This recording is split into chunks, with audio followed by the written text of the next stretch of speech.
नमस्कार, मेरा नाम राकेश सिंह है।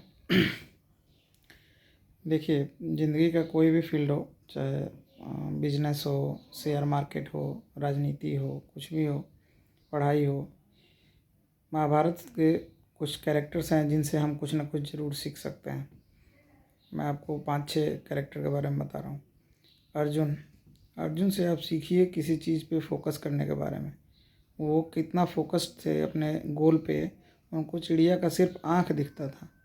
तो आप भी ऐसा गोल पे एकदम फोकस रहिए, डेविएट मत होइए, कुछ और मत सोचिए, ये नहीं तो वो नहीं तो वो, 10 ऑप्शन नहीं सोचते हैं। शेयर मार्केट का ही ले लीजिए, किसी चीज़ का ले लीजिए जिसमें आपको आगे बढ़ना है। तो आपने गोल सोच लिया कि मुझे ये करना है, तो बस वही करना है, उसी पे पूरा फोकस होना चाहिए। तो उनसे फोकस करने के लिए सीख सकते हैं आप कि अर्जुन का फोकस कैसा था। अच्छा, अभिमन्यु से आप सीख सकते हैं कि बिना पूरी तैयारी के कभी किसी चीज़ में मत उतरिए। कोई भी फील्ड हो, पूरी तैयारी करके उतरेंगे तो आप चक्रव्यूह भेद के बाहर आएंगे। आधी अधूरी जानकारी से आप उतर गए तो आपका मरना, आपका बड़ा नुकसान तय है। चाहे वो कोई भी फील्ड हो, कोई भी बिजनेस हो, कुछ भी हो, कंप्लीट जानकारी आपको चाहिए चीज़ों की, तो अभी आप उसमें सक्सेस होंगे। नहीं तो भारी नुकसान आपको मिल सकता है। नुकसान वो किसी भी टाइप का हो सकता है। ऐसा नुकसान भी हो सकता है जो इरिपेयरेबल हो, जो मतलब वो वापस वो क्षतिपूर्ति नहीं की जा सकती है। ऐसा ऐसा नुकसान भी हो जाता है। शेयर मार्केट में भी ऐसा होता है, तो बिजनेस में भी होता है। तो पूरी जानकारी निकाल के ही किसी चीज़ में हाथ डालिए। तो एक ये हो गया अभिमन्यु से सीखने के लिए। अभिमन्यु को भी क्या था, आधा ही जानकारी था ना, चक्रव्यूह में घुसने का जानकारी था, निकलने का नहीं था। तो उसका क्या हो गया, उसकी ज़िंदगी चली गई उसी चक्कर में, बहुत नुकसान हो गया। तो अभिमन्यु से ये सीख सकते हैं। अच्छा, भीष्म पितामह से सीख सकते हैं कि बिना बिना सोचे समझे कोई फैसला मत लीजिए जल्दीबाजी में। कोई रैश डिसीजन मत लीजिए। कुछ भी ऐसा नहीं जो कि मतलब आपने ठान लिया कि मुझे यही करना है और आपने सोचा ही नहीं इसके आगे पीछे। भीष्म पितामह जब प्रतिज्ञा लिए तब वो थोड़ी जानते थे कि आगे क्या होने वाला है, लेकिन वो इतना बड़ा प्रतिज्ञा ले लिए, तो ये गलती था। आपने सोचा ही नहीं कि आगे क्या हो सकता है।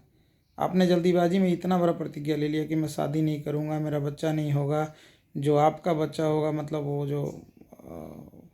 जो उनकी होने वाली माँ थी, तो उनके लिए उनके फादर से जबान दे दिए थे, वचन दे दिए कि जो इनका लड़का होगा वही राजा बनेगा। कुछ भी नहीं सोचे लड़का क्या होगा, नहीं होगा, कैसा होगा, कुछ भी नहीं सोचे, एकदम प्रतिज्ञा ले लिए।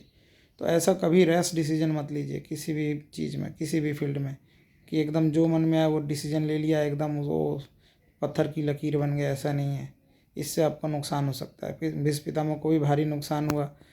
युद्ध में कितने दिनों तक कई तीरों के सेज पे सोए थे, कितना तीर शरीर में घुसा था, वैसे ही दर्द में ही उनको प्राण त्यागना पड़ा।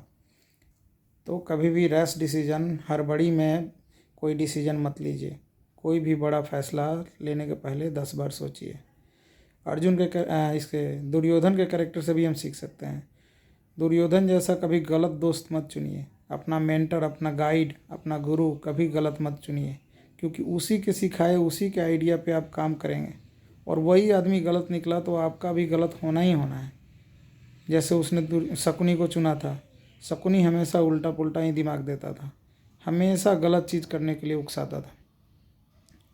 तो कभी मेंटर गलत ना चुने। अपना गुरु, अपना गाइड, अपना दोस्त गलत मत चुनिए, उससे आपको नुकसान ही होगा, फ़ायदा नहीं होगा। सोच समझ के चुनिए अपना गाइड, जो आपको सिखाता है, जो आपका गुरु है, जिससे आप सीख के कुछ कर रहे हैं या जिसको आप फॉलो कर रहे हैं, वो गलत आदमी कभी मत चुनिए। दूसरा चीज़, आप कृष्ण भगवान के कैरेक्टर से सीख सकते हैं कि आप नॉलेज गेन कीजिए। ऐसा चीज़ जो नॉलेज का एकदम सोर्स हो, आप कहीं भी गड़बड़ाएं तो वो आपको सही गाइड करे, सही चीज़ दे। जैसे बुक्स हो गया। आज के ज़माने में आपको कोई भी चीज़ का नॉलेज चाहिए, किसी भी चीज़ का कंप्लीट जानकारी चाहिए, तो बुक से मिलते हैं। तो वही चीज़ है, या गूगल से मिलता है, वो सब भी बुक ही है। गूगल भी बुक से ही अपलोड करता है हर इन्फॉर्मेशन। तो आज का श्री कृष्ण भगवान है बुक्स। आप जानकारी लीजिए किसी चीज़ के बारे में, कंप्लीट सोर्स आपको चाहिए नॉलेज का। तो नॉलेज के लिए, सही गाइड के लिए, एक अच्छा दोस्त के लिए, हर चीज़ के लिए बेस्ट एग्जाम्पल श्री कृष्ण भगवान है।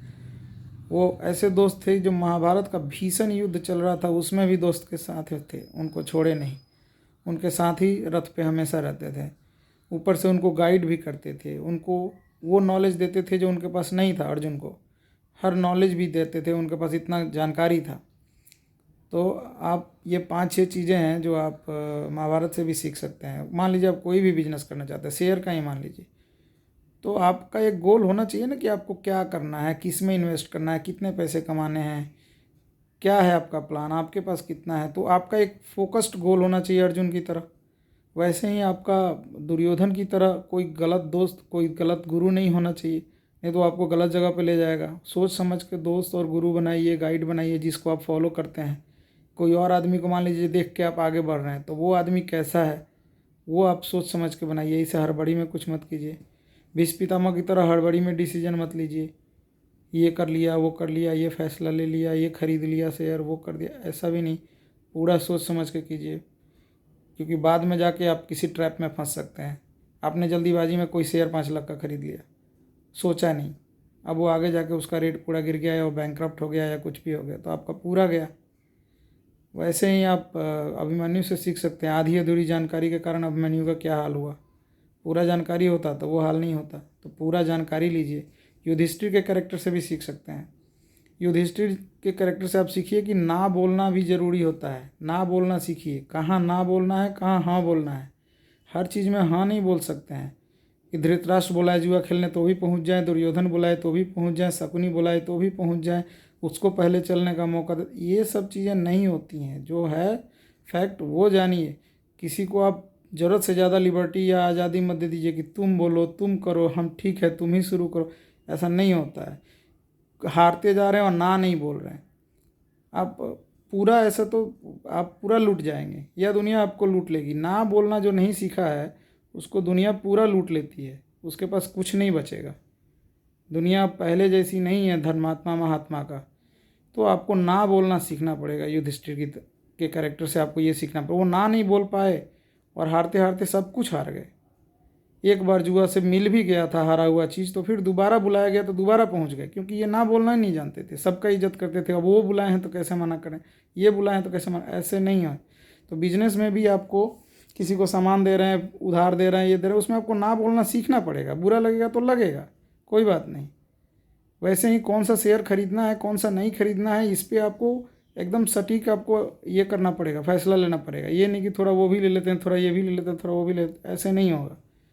ना और हाँ में क्लियर कट होना पड़ेगा कि ये ना और ये हाँ, एकदम स्ट्रेट। तो युधिष्ठिर से ये सीख सकते हैं। अगर आप ऐसा नहीं बोलेंगे तो आप युधिष्ठिर की तरह आप भी बर्बाद हो जाएंगे। ना बोलना सीखना बहुत ज़रूरी है। कहाँ रुकना है ये जानना बहुत ज़रूरी है। कहाँ बढ़ना है और कहाँ रुकना है। युधिष्ठिर को यही चीज़ नहीं मालूम था। वो धर्मात्मा थे, सच बोलते थे, झूठ नहीं बोलते थे, सबका इज्जत करते थे, बट फिर भी ये चीज़ ज़रूरी है कि कहाँ बढ़ना है और कहाँ रुकना है। जुए की जानकारी नहीं है, उसमें घुसे जा रहे हैं, उसमें दाव पे दाव खेले जा रहे हैं। ऐसा नहीं है। ऐसा करेंगे तो हारेंगे, बर्बाद हो जाएंगे। तो यही चीज़ है। महाभारत के हर कैरेक्टर से हम चाहें ना, एक एक कैरेक्टर से, हमारा महाभारत रामायण का जो भी कैरेक्टर है, एक एक कैरेक्टर पे बुक लिखा जा सकता है कि उस आदमी से आपने क्या सीखा। और ये रामायण महाभारत इसीलिए बनाया भी गया। ये भगवान के द्वारा रचा हुआ कहानी है। जब वो धरती पे आके इस कहानी को रचे, इसमें वो पार्ट लिए, इसमें भाग लिए, वो चाहते थे कि ये एक एग्जाम्पल बन के रहे हमेशा के लिए, पूरे युग तक, ताकि लोग इससे सीखें। एक एक पॉइंट, एक एक लाइन में सीखें। एक एक कैरेक्टर के लाइफ से आप सीख सकते हैं कि इसके ज़िंदगी में क्या हुआ और नहीं हुआ और क्यों हुआ। तो उससे सीखा जा सकता है। हर कैरेक्टर से आप कुछ सीख सकते हैं। मैं तो ऐसे ही 5-6 कैरेक्टर बताया हूँ जिससे आप सीख सकते हैं। इनका आजकल मैं शेयर मार्केट का थोड़ा आइडिया निकाल रहा हूँ, तो इसीलिए मैं ये चीज़ बोला। इन सब कैरेक्टर से आप शेयर मार्केट में भी सीख सकते हैं कि कौन आदमी ने क्या गलती किया था, उसके लाइफ से आप क्या सीख सकते हैं। या आप किसी और बिजनेस में या नौकरी में, हर जगह इसका यूज है। पढ़ाई में भी यूज है। क्या गलती करना है, क्या नहीं करना है, कहाँ फोकस रखना है, किससे ज्ञान लेना है, कहाँ से पढ़ना है, कहाँ से जानना है, ये सब चीज़। चलिए, धन्यवाद।